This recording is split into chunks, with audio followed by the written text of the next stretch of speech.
Miss হবে না আপনার পছন্দের টিভি শো। দেখুন জি5 অ্যাপে একদম ফ্রি। একদিন আমারও এরকম একটা গাড়ি হবে, আর গাড়িতে বসবো আর বো করে ঘুরে বেড়াবো। আর আজ সেই স্বপ্নটা পূরণ হলো। Thank you Bipasha. অফিসের বাইরে কিন্তু আমি তোমার বন্ধু, বস না। তুমি চাইলে আমার সাথে সবটা শেয়ার করতে পারো। আমি বুঝেছি যে নিউ ইয়ারের পরে নতুন গাড়ি, এতগুলো গিফট, এইসব দেখে সে রিয়্যাক্ট করেছে। I understand.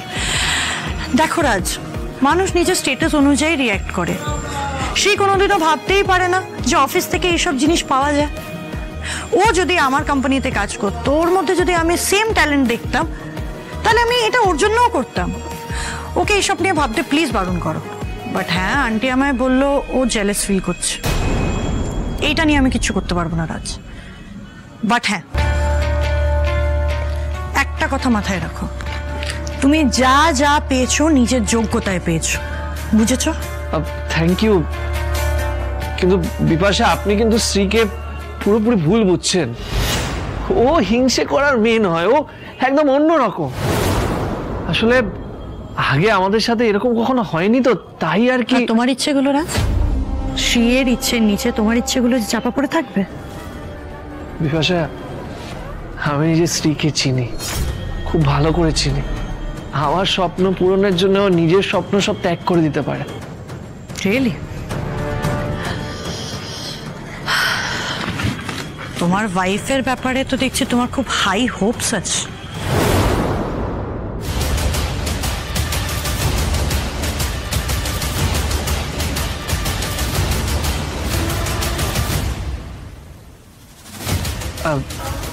আমাকে একটা কথা বলুন, আপনি আমাকে এখানে খুঁজে পেলেন কি করে? ম্যাজিক। আমি চেয়েছি তাই এসেছি। তোমাকে বলেছিলাম না রাজ, আমি যা চাই তা পাই।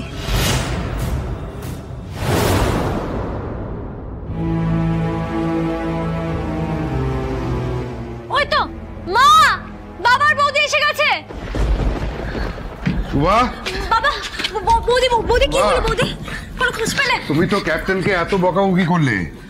রাজ কিন্তু ওকেই ফোন করেছিল, আর ও আর বাসি খবর দিয়ে ধন্য করতে হবে না, রাজ ফিরে আসছে আমি জানি। মা, রাজ আপনাকে ফোন করেছিল? বিপাশা ফোন করেছিল।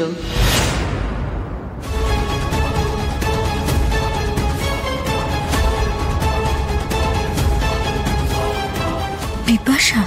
হ্যাঁ, ওকে যেই বললুম যে আমার ছেলেকে খুঁজে পাওয়া যাচ্ছে না, সারা শহর তোলপাড় করে ও রাজ বাবাকে খুঁজে বের করেছে। তুই যা গিয়ে ঘরে দৌড় দে, ঘরে দৌড় দিয়ে আর রাত্রিবেলা এই পুলিশের থানায় গিয়ে আর নাম কিনতে হবে না। যা যা, আবার ঘরে গিয়ে দৌড়। এক মিনিট। তুমি এই রাজের অফিসের ম্যাডামের ফোন নাম্বার পেলে কিভাবে?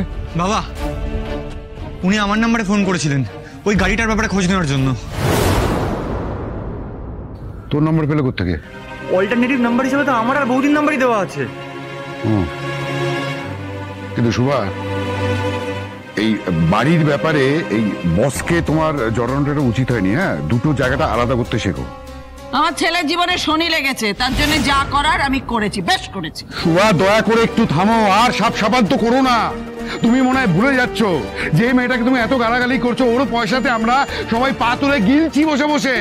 তোমার ছেলে যেখানে জয়েন করেছে, প্রথম মাসের মায়না এখনো পায়নি। ওর বেয়াক্কেলের জন্য মেয়েটাকে অফিস কামাই করতে হলো, চারটে কথা শুনতে হলো। এটাও নিজের কাছে হয়েছে। কে বলেছে ওকে অফিস কামাই করতে? এর দোষেই তো আমার ছেলেটা এখন রাস্তায় রাস্তায় ঘুরে বেড়াচ্ছে। আর অফিস কামাই করার কি ছিল? যেতেই পারতো অফিসে। কথায় কথায় খালি অফিস কামাই, অফিস কামাই। এবার অফিস থেকে যখন ঘাট ধাক্কা দিয়ে বের করে দেবে না, তখন আমি এই বাড়ি থেকে ঘাট ধাক্কা দিয়ে বের করে দেবো। আমি না ঠিক বুঝলাম না, মানে আপনি চাইলেন আর আমাকে খুঁজে পেয়ে গেলেন? ইয়েস, আজকালকার যুগে এটা ম্যাজিকই রাজ। মোবাইল ফোনের যুগে কাউকে খুঁজে বের করা ইটস ভেরি ইজি। আর তাছাড়া বিপাশা চৌধুরীর ডিকশনারিতে ইম্পসিবল বলে কোনো শব্দ নেই। এখন গোটা কলকাতা শহরের পুলিশ তোমায় খুঁজছে। তুমি ওদের কাছে এখন হট টপিক। কমিশনার লেভেল থেকে ফোন গেছে, 5টা থানা জিপ নিয়ে রাস্তায় রাস্তায় এখন তোমার খোঁজ চলছে, বুঝেছো? দেখলে কেমন সবাইকে নাচিয়ে দিলাম। ছি ছি ছি ছি ছি ছি ছি ছি ছি আমার তো নিজের উপরে রাগ হচ্ছে, মানে আমার জন্য আপনারা সবাই ব্যস্ত হয়ে গেলেন এইভাবে, মানে এটা একদম ঠিক হয়নি। কি যে বলবো না আমি, মানে রাজ, সামটাইমস নিজের ইম্পর্টেন্সটা লোকজনকে বোঝাতে হয়। যেরকম আজকে আজকে আমি বুঝতে পারলাম আমার কাছে তুমি কতটা ইম্পর্টেন্ট, তাই তোমাকে খুঁজতে আমি নিজে চলে এলাম। শ্রীও নিশ্চয়ই দুশ্চিন্তা করছে, অফিসেও যায়নি হয়তো, মানে আমি যে কি করেছি না। যাই বাড়ি গিয়ে সব ম্যানেজ করি। Are you serious? আমি এত দূর ছুটে এলাম তোমার জন্য, এখনো তুমি শ্রেয়ার কথা ভাবছো? না মানে আমি এত দূর তোমাকে খুঁজতে খুঁজতে চলে এলাম, তুমি আমাকে একটা থ্যাংক ইউ বললে না? না থ্যাংক ইউ তো বলবোই, মানে শুধু এখানে ছুটে আসার জন্য না, আমাকে গাড়ি দেওয়ার জন্য। মানে আপনাকে না আমি বলে বোঝাতে পারবো না, এই গাড়ি না আমার ছোটবেলার ভালোবাসা, মানে একটা আলাদাই টান আছে আমার। আর যখন আমি গ্যারেজে মেকানিক ছিলাম তখন আমি আমার এই ভালোবাসাটার ব্যাপারে আরো বুঝেছি।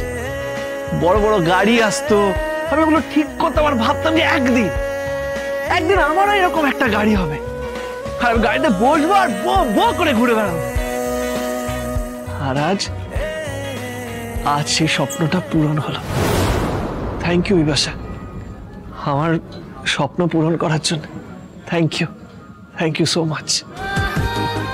তুমি যা পেয়েছো তোমার যোগ্যতায় পেয়েছো রাজ, আর স্বপ্ন তো দেখতেই হবে, স্বপ্ন দেখলেই তো সেটাকে বাস্তব করতে পারবে।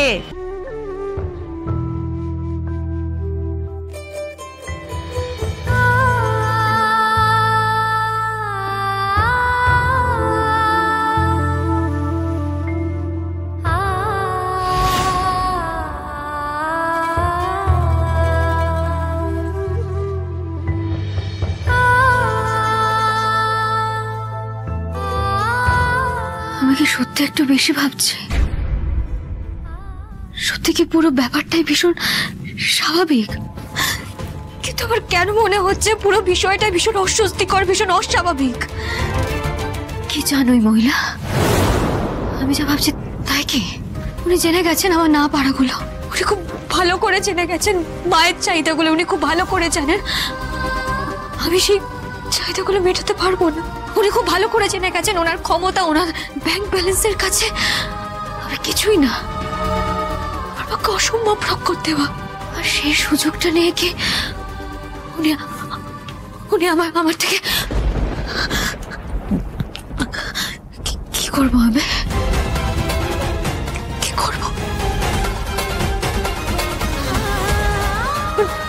ভালোবাসার জোর দিয়ে আমি কিভাবে এত ক্ষমতা, এত কিছুর বিরুদ্ধে লড়াই করবো?